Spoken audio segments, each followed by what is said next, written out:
Hello friends. పశ్చిమ బెంగాల్ రాజకీయాల్లో 15 సంవత్సరాల నుంచి కాపాడుకుంటున్న సామ్రాజ్యం ఒక్క చిటికెలో చిన్నాభిన్నమైపోయింది. ఒకప్పుడు ఐరన్ లేడీ అని పేరు సంపాదించుకున్న all Indian Trinamool Congress party leader Mamata Banerjee ఈరోజు అదే రాజకీయాల్లో ఘోరాతి ఘోరమైన ఓటమిని చవిచూసింది. దేనికి? 2011లో 34 సంవత్సరాల కమ్యూనిస్టు పార్టీ ఆఫ్ ఇండియా యొక్క అత్యంత బలమైన పాలని కూలదోసి లక్షలాది మందికి నేనున్నాను అని చెప్పి నమ్మకం కల్పించిన ఆమె ఇప్పుడు 2020 నాటికి అదే జనం ఆ మహిళని అధికారం నుంచి నేలపైకి తోసేశారు. ఇది కేవలం సాధారణ ఓటమి కాదు, ఒక పరిపాలనా వ్యవస్థ మొత్తం అంధపాతాళానికి పడిపోయిన ఒక సాడ్ స్టోరీ. ఈ రోజు వీడియోలో మమతా బెనర్జీ పతనానికి వెనుకున్న అసలైన కారణాలన్నీ విత్ రియల్ ఎవిడెన్స్ తో క్లియర్ గా మనం తెలుసుకుందాం. So don't skip till the end.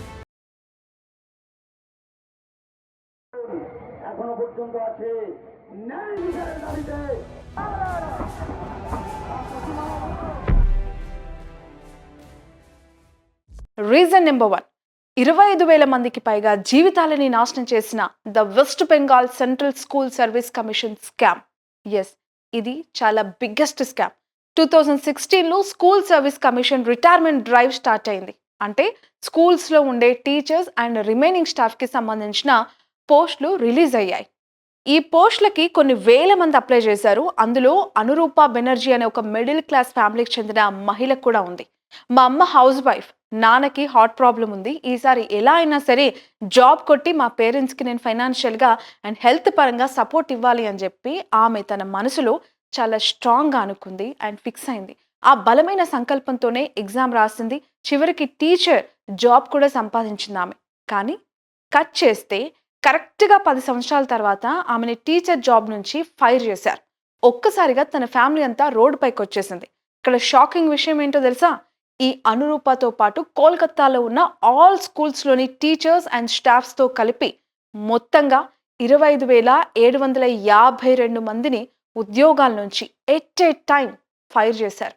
This is the biggest reason. ఈ జాబ్స్ లాస్ అయినందుకు ఎన్నో కుటుంబాలు నష్టపోయాయి అండ్ చాలా మంది ఆత్మహత్య చేసుకుని చనిపోవటానికి కూడా ట్రై చేశారు.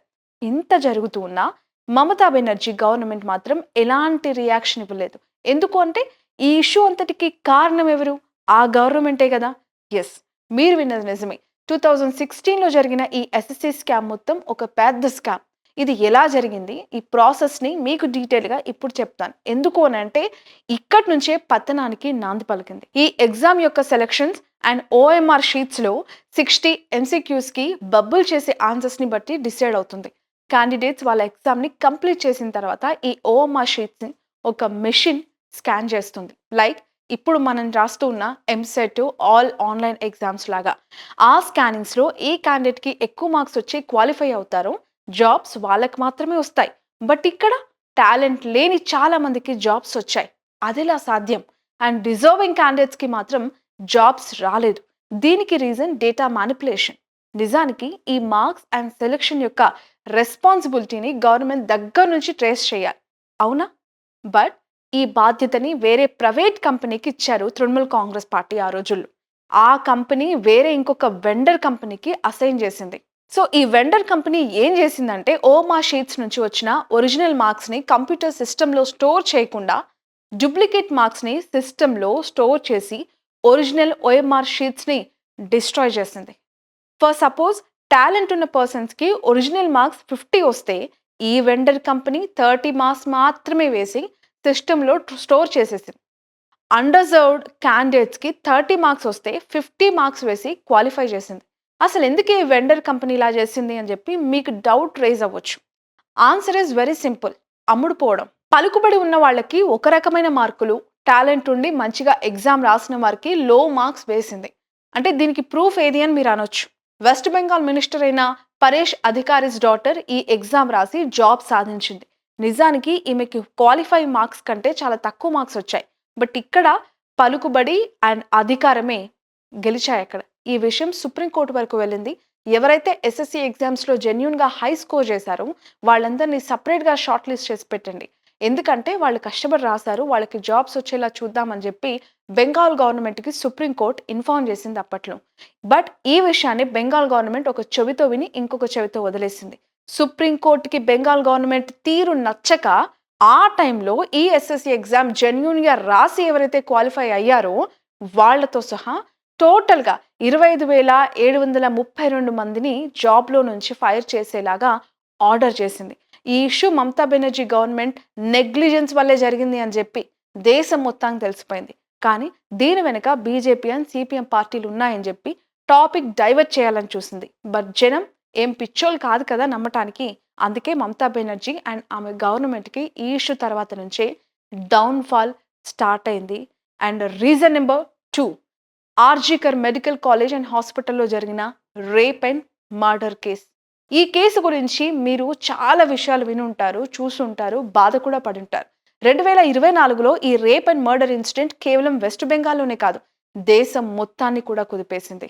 ఆగస్ట్ 9, 2024న ఆర్జికర్ మెడికల్ కాలేజ్ అండ్ హాస్పిటల్లో వర్క్ చేసిన ఒక పోస్ట్ గ్రాడ్యుయేట్ లేడీ సెమినార్ హాల్లో విశ్రాంతి తీసుకుంటూ ఉండగా సంజయ్ రాయ్ అనే నిందితుడు ఆమెపై ఏ స్థాయిలో అత్యాచారం చేసి హత్య చేశాడనేది మనకు తెలుసు. దీనిపైన కూడా మమతా బెనర్జీ పెద్దగా స్పందించలేదు, లైట్ తీసుకుంది అండ్ డైవర్షన్ పాలిటిక్స్కి తెరతీసింది. బాధితురాలి కుటుంబానికి మాత్రం 10 లక్షలు కంపెన్సేషన్ ఇచ్చింది. బట్ ఆ ఫ్యామిలీ మాకు కావాల్సింది డబ్బులు కాదు, న్యాయం అని చెప్పి ఆ అమౌంట్ని వెనక్కి తిరిగి ఇచ్చేశారు. ఒక ఉమెన్ అయ్యుండి ఇంకొక ఉమెన్కి అన్యాయం జరిగితే న్యాయం జరిగేలా చూడకుండా అండ్ ప్రభుత్వం వెంటనే transparent investigation, system reforms, institutional accountability మీద ఫోకస్ చేయకుండా ఫైనాన్షియల్ రిలీఫ్తో సిచ్యువేషన్ హ్యాండిల్ చేయాలని చూస్తోంది. అదే పర్సెప్షన్ అక్కడి మహిళల్లో ఏర్పడింది. అండ్ మహిళలకి భద్రత కల్పించలేని ప్రభుత్వం ఎందుకు అధికారంలో ఉండాలని కూడా పబ్లిక్లో మమతా పైన too much of negativity spread అయింది. ఆ నెగిటివిటీనే ఈరోజు ఓట్స్లో క్లియర్గా కనిపించాయి. రీజన్ నెంబర్ 3, షాజహాన్ షేక్ పై ల్యాండ్ గ్రాబింగ్ అండ్ మహిళలపై అత్యాచారం cases. This is most important. West బెంగాల్లో సందేశ్ ఖాళీ అనే విలేజ్ ఉంది. ప్రతి లోకల్ ఏరియాకి ఒక పనికి మాలిన పలుకుబడి వ్యక్తి ఎలా అయితే ఉంటాడో ఇక్కడ కూడా షాజహాన్ షేక్ అనే వర్స్ట్ మ్యాన్ ఉన్నాడు. ఇతను కూడా టీఎంసీ పార్టీ ప్రతినిధియే. ఆ పార్టీలో చాలా స్ట్రాంగ్గా ఉన్నానని చెప్పుకునే వ్యక్తి. ఆ విలేజ్లో ల్యాండ్స్ని కబ్జా చేయటం, అమ్మాయిల పైన అత్యాచారాలు చేయటం, ఇలా అతనిపైన చాలా కేసెస్ రిజిస్టర్ అయ్యాయి విత్ స్ట్రాంగ్ ఎవిడెన్సెస్. మహిళల రక్షణకి సంబంధించి లక్ష్మీర్ బండార్ లాంటి స్కీమ్స్ ఉన్నా కానీ మొన్న జరిగిన రేప్ అండ్ మర్డర్ కేసెస్లో ఏ విధంగా యూజ్ అవ్వలేదు. ఈ రోజు మమతా యొక్క సొంత పార్టీ వాళ్ళే ఆడవాళ్లపైన దారుణాలు చేస్తూ ఉంటే ఎటువంటి యాక్షన్ తీసుకోవట్లేదు అని గవర్నమెంట్ పైన పబ్లిక్ అంతా ఒక కంక్లూజన్కి వచ్చేసారు. ఎందుకు అనంటే ఇలాంటి బిగ్గెస్ట్ సిచ్యువేషన్స్ కళ్ళ నుంచి వాళ్ళు దగ్గరగా చూశారు కాబట్టి. And reason number 4, corruption scam series Saradha Narada ration. Trinamool Congress ప్రభుత్వం పైన ఒకదాని తర్వాత ఒకటి వచ్చిన కొన్ని అవినీతి ఆరోపణలు ఆ గవర్నమెంట్ ని చావు దెబ్బ కొట్టేశాయి. శారదా చిట్ ఫండ్ స్కామ్లో వేలాది సాధారణ ప్రజలు తమ పదవులని కోల్పోయారు.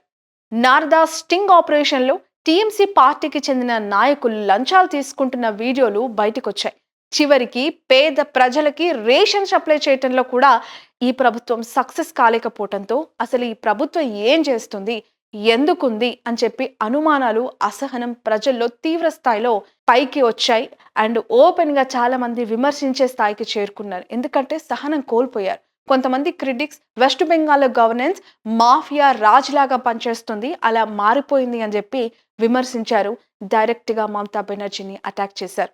ఇక్కడి వరకు ఈ వీడియో మీరు చూసారు అంటే బెంగాల్ గవర్నమెంట్ పబ్లిక్ ప్రాబ్లమ్స్ ని పట్టించుకోకపోవటం వలన ఓటమి పాలైందని చెప్పి మీకు ఒక క్లారిటీ వచ్చే ఉంటుంది కదా. నిజానికి ఇది కేవలం వన్ ఆఫ్ ద రీజన్స్ మాత్రమే.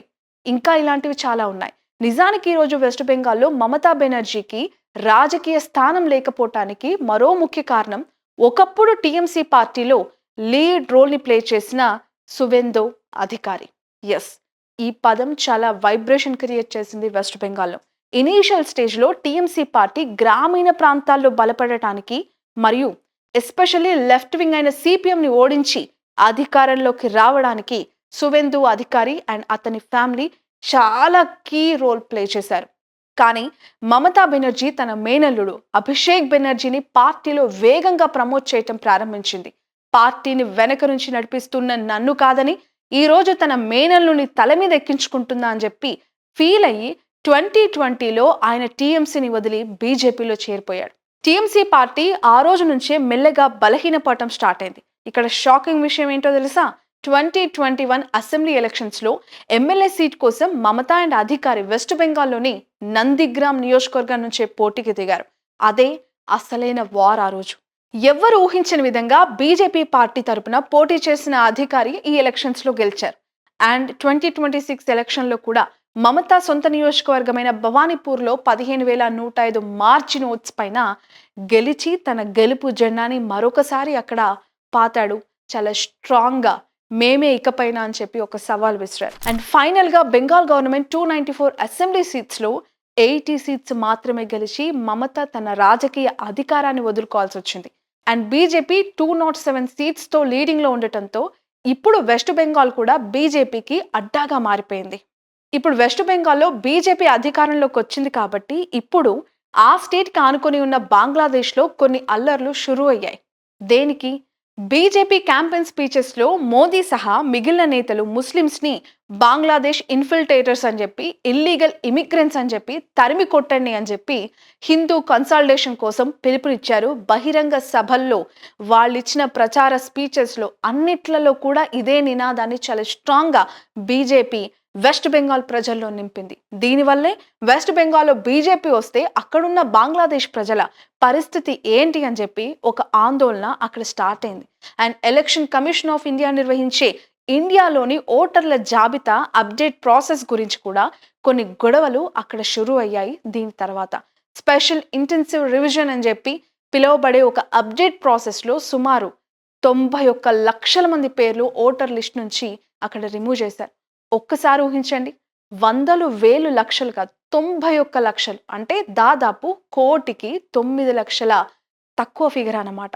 దీనికి రీజన్ ఎవరైతే బంగ్లాదేశ్ నుంచి ఇల్లీగల్ మైగ్రెంట్స్ వచ్చి ఇండియాలో సెటిల్ అయిపోయారో వాళ్ళు కూడా ఈ ఇండియన్ ఓటర్ లిస్ట్ లో యాడ్ అయ్యారు.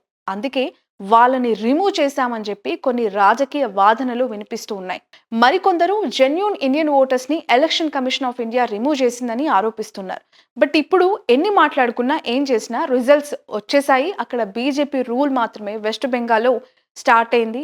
ఇక నెక్స్ట్ 5 years అదే కొనసాగబోతోంది. అండ్ ఈ విషయాన్ని డైజెస్ట్ చేసుకోలేని కొంతమంది బీజేపీ నాన్ సపోర్టర్స్ వాయిలెన్స్ కి దిగారు. శుభేందు అధికారి యొక్క పర్సనల్ అసిస్టెంట్ అయిన చంద్రనాథ్ రాత్ని బుధవారం రాత్రి 3 వ్యక్తులు బైక్ పై వచ్చి కారు విండో దగ్గర పాయింట్ బ్లాంక్ రేంజ్ లో గన్ పెట్టి 3 rounds ఫైర్ చేసి కాల్చి చంపేశారు. అధికారం మమతా బెనర్జీ చేతిలో నుంచి కోల్పోయిన తర్వాత జరిగిన మొదటి మర్డర్ ఇది. షూటింగ్ జరిగిన కొన్ని గంటల తర్వాత పానీహట్లోని ఎస్టీ జేవియర్స్ ఇన్స్టిట్యూషన్ దగ్గర 5 మంది బీజేపీ వర్కర్స్ పైన మోటార్ సైకిల్ బార్నీ అసిస్టెంట్స్ క్రూడ్ బాంబ్స్ ని విసిరారు. ఇదంతా టీఎంసీ పార్టీ ఓడిపోయినందుకు గాను స్టార్ట్ చేసిన పోస్ట్ పోల్ వైలెన్సెస్. సో ఇప్పుడు మీరు ఒకసారి ఇండియా మ్యాప్ ని అబ్జర్వ్ చేస్తే నార్త్ ఇండియా అంతా బీజేపీ సాఫ్రనైజ్ అయిపోయింది. సౌత్ ఇండియాలో మాక్సిమం డామినేషన్ కాంగ్రెస్ దే ఉంది. So present only 2 parties leading India in front. ఏదేమైనా ఎవ్రీ 5 years ఇండియాలో జరిగే పాలిటిక్స్ చాలా ఇంట్రెస్టింగ్ గా మారిపోతూ ఉన్నాయి. ఎవ్రీడే ఒక కొత్త ఎక్స్పీరియన్స్ ని దేశ ప్రజలకు ఇస్తూ ఉన్నాయి. అండ్ మీరు ఈ విషయాన్ని గమనించారా? సనాతన ధర్మాన్ని తొలగించాలి అని చెప్పిన డిఎంకే పార్టీ ఈ రోజు పాతాళానికి పడిపోయింది. జై శ్రీరామ్ అంటే సీరియస్ అయిన మమతా బెనర్జీ కూడా ఈ రోజు షెడ్కి వెళ్ళిపోయింది. అయినా ధర్మం జోలికి దేవుడి జోలికి వెళ్లే అంత పెద్ద వాళ్ళు అనుకుంటున్నారా వీళ్ళు? It's up to them. ఈ పూర్తి వీడియో పైన మీ అభిప్రాయం ఏంటి? కింద ఖచ్చితంగా కమెంట్ రూపంలో తెలియజేయండి. మీ అందరికి ఒక క్వశ్చన్, అదేంటంటే బీజేపీ నార్త్ ఇండియాలో లీడింగ్లో ఉంది కదా, అండ్ సౌత్ ఇండియాలో కూడా తన డామినేషన్ చూపించాలని చాలా గట్టి ప్రయత్నాలు చేస్తోంది. నాకు తెలిసి మీ అందరు ఈ పార్టీకి అవేర్ అయి ఉంటారు. కాబట్టి నెక్స్ట్ టైం సౌత్ ఇండియాలో జరిగే ఎలక్షన్స్లో బీజేపీ ఏ స్టేట్లో ఎక్కువ సీట్స్ కొట్టే అవకాశం కనిపిస్తోంది, ఏ రాష్ట్రంలో అధికారం చేజెక్కించుకునే అవకాశాలు మెండుగా కనిపిస్తూ ఉన్నాయి? మీ కమెంట్ని కమెంట్ సెక్షన్లో ఖచ్చితంగా మెన్షన్ చేయండి. ఈ వీడియో నచ్చితే మా కష్టానికి మీ సపోర్ట్, మా ఛానల్ని సబ్స్క్రైబ్ చేసి బెల్ ఐకాన్ని ఆన్లో పెట్టి షేర్ చేయండి. మరొక వీడియోతో మళ్ళీ కలుద్దాం.